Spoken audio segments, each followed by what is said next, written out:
When moving to a new state, there are a few priorities that must get done when you arrive.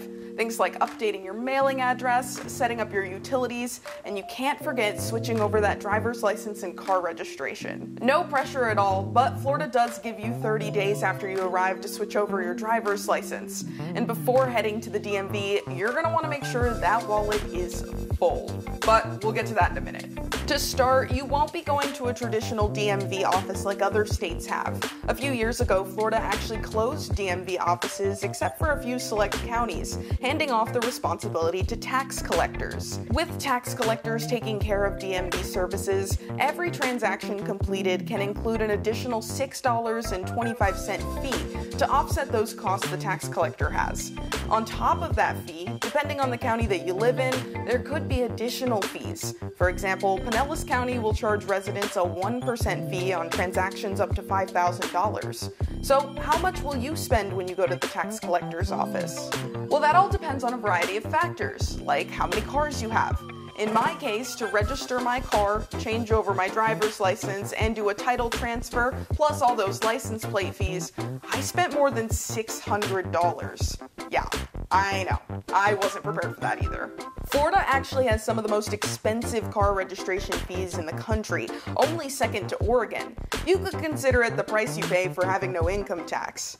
And states have a variety of ways to figure out the price to register your car, using factors like the car's age, weight, even the mileage per gallon. In Florida, though, it's based on weight. Here's a chart of what those costs would look like depending on the weight, and it seems pretty affordable, right? Well, if you've never had a Florida license plate, you're gonna need to tack on $225 for Florida's initial registration fee.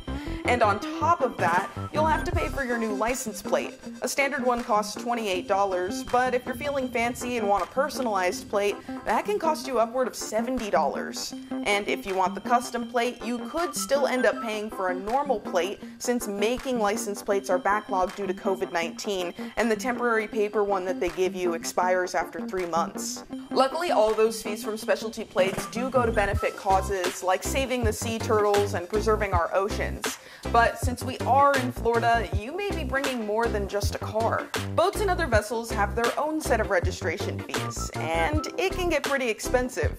If you have a boat longer than 110 feet, you'll be paying nearly $300 just for the registration. While what you end up spending could be much higher or lower, Charles W. Thomas, the Pinellas County tax collector, estimates the cost to title and register a vehicle for the first time is about $420 plus any additional sales tax. So it might be a good idea to figure out how much you could end up spending and possibly budget out that cash ahead of your appointment. Still considering the move to Florida or already here? Tell me what you want to know about. You can email me at mjones@10tampabay.com, or you can find me on Twitter at KatieJonesTV.